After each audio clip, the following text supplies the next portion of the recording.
ভাই প্রশ্ন করেছেন, উনি জানতে চেয়েছেন তাওবাতান নাসুহা বা বিশুদ্ধ তওবা আসলে এটা কি? ইয়া আইয়ুহাল্লাযীনা আমানু তুবু ইলাল্লাহি তাওবাতান নাসুহা। নাসুহা একটা লোকের নাম, তার আবার কিরকম তওবা ছিল ইত্যাদি ইত্যাদি, এসব ফালতু কথা। নাসুহ মানে হচ্ছে বিশুদ্ধ, খাঁটি। তওবাতে নাসুহ করতে হবে মানে বিশুদ্ধ তওবা করতে হবে। তো বিশুদ্ধ তওবা কি, যাতে তওবার শর্ত পূরণ হয়, সেটা হচ্ছে বিশুদ্ধ তওবা। এবার শর্ত কি কি ভালো করে মনে রাখেন, ভালো করে মনে রাখেন। প্রথম শর্ত হচ্ছে যে আপনি তওবা করবেন। কি থেকে তওবা করবেন? মনে করুন আপনি তওবা করবেন একটা এমন জিনিস থেকে, যে জিনিসটা এখন বর্তমানে করছেন। মনে করুন আপনি বিড়ি সিগারেট খান, বিড়ি সিগারেট খাওয়া থেকে আপনি তওবা করবেন। বলুন বিড়ি সিগারেট খাওয়া কি হারাম? জি হ্যাঁ হারাম। তওবা করবেন, তাহলে তার জন্য আপনাকে প্রথম যে শর্ত পালন করতে হবে সেটা হচ্ছে ইখলাস। ইখলাস মানে তওবাটা যে করছেন সেটা কোনো কারণে না। আপনার চাকরি চলে যাবে বলে ছেড়ে দিলেন, তার জন্য না। আপনার বিয়ে হবে না বলে বিড়ি সিগারেট হচ্ছে শর্তে লেগেছে, বিড়ি খেলে আমি বিয়ে করব না, তার জন্য আপনি তওবা করছেন না, তা না। বরং একমাত্র আল্লাহকে সন্তুষ্ট করার জন্য তওবা করতে হবে। যেমন অনেক জামাই আছে নামাজ পড়ে না, বললো যে না ও বেনামাজি, ওর সঙ্গে মেয়ের বিয়ে দেবো না, দেখলো তো এখানে তো বিয়ে করলে খুব লাভ আছে, দিয়ে বলছি ঠিক আছে আমি তওবা করছি, আমি নামাজ পড়বো কাল থেকে। এবার কিসের জন্য? সে মহিলার জন্য তওবা করলো। যেমন মহিলার জন্য হিজরতের কথা আছে, আর ওখানেই বলা হয়েছে ইন্নামাল আমালু বিন্নিয়াত। তো সেটা তওবাটা ঠিক মতো হবে না, ঠিক নাসুহ তওবা হবে না। তার প্রথম কি চাই? ইখলাস, মানে আল্লাহর জন্য হতে হবে।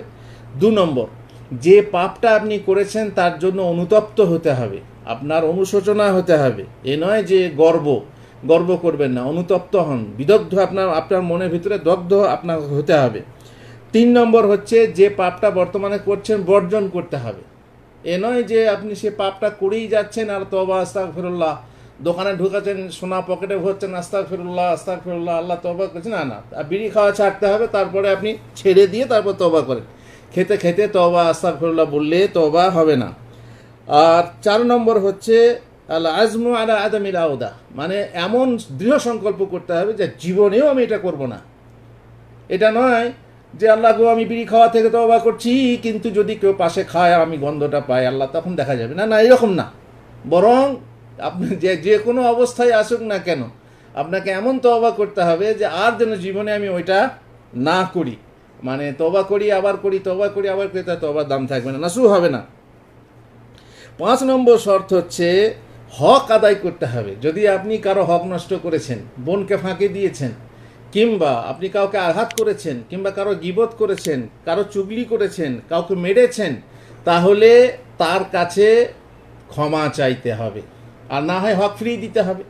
হক ফিরিয়ে দিয়ে ক্ষমা চাইতে হবে। হক যদি ফিরিয়ে দিতে না পারেন, তার কাছে হালাল করে নিতে হবে, তার কাছে ক্ষমা চেয়ে নিতে হবে, তবে আল্লাহ তাআলা ক্ষমা করবেন, তওবা নাসুহ হবে। আর যদি আপনার মাল হারাম, মানে হারাম উপার্জনের মাধ্যমে আপনি মাল জমা করে নিয়েছেন, সুদ খেয়ে ঘুষ খেয়ে মাল জমা করে নিয়েছেন, তওবা করতে চান, সেই মালগুলো থেকে তাখাল্লুস করতে হবে, মুক্তি পেতে হবে। সেই মালগুলো মিসকিনদেরকে বিলিয়ে দিতে হবে, কিংবা রিফাহে আম বলে, আম জনসাধারণের কাজে লাগাতে হবে। ব্যাংকের সুদ, তারপরে আপনার ঘুষের টাকা, সেই টাকা গাড়ি করে নিয়েছেন, তারপরে আস্তাগফিরুল্লাহ গদিতে, সেই গদিতে বসে আস্তাগফিরুল্লাহ করলে সে তওবা নাসু হবে না, কবুল হবে না। আর করতে হবে কি? মুখে আল্লাহর কাছে ক্ষমা চাইতে হবে, আল্লাহর কাছে ইস্তেগফার করতে হবে যে আল্লাহ তুমি ক্ষমা করো, আমি এটা করেছি ওটা করেছি। আর 6 নম্বর শর্ত হলো তওবার নির্দিষ্ট সময়ের ভিতরে তওবা করতে হবে। তওবার নির্দিষ্ট সময়ের ভিতরে তওবা কি? আপনার টাইম বেঁধে দেওয়া হয়েছে যে আপনি 60 বছর বাঁচবেন। এই যে এমনিতেই হাদিসে আছে 60 বছর যার বয়স হলো তার কাছে আল্লাহর কোনো ওজর চলবে না 60 বছর বয়স হয়ে গেলে। তো আপনার টাইম, মনে করুন 60 বছর বয়স, আপনার মৃত্যুর সময় হয়ে এসেছে, কিন্তু তওবা করার সুযোগ হলো না। শেষকালে যখন ফেরেশতা দেখতে পেলেন, মরণের আগে ফেরেশতা দেখতে পাবেন না, তখন তাকাবেন, তার বলবেন আস্তাগফিরুল্লাহ, অবশ্য তৌফিক হবে বলে মনে হয় না, কালেমা পড়তে পারবেন বলে মনে হয় না। তবুও যদি আপনার শউর হয়, অনুভূতি হয় যে আমি এবার তওবা করব, আর আপনার কণ্ঠগত প্রাণ তখন বললে কালা ইন্নী তুবতুল না আর তওবা, তখন তার জন্য লাইসাতি তাওবাতু আলাল্লাযিনা, তার জন্য তওবা কবুল হবে না।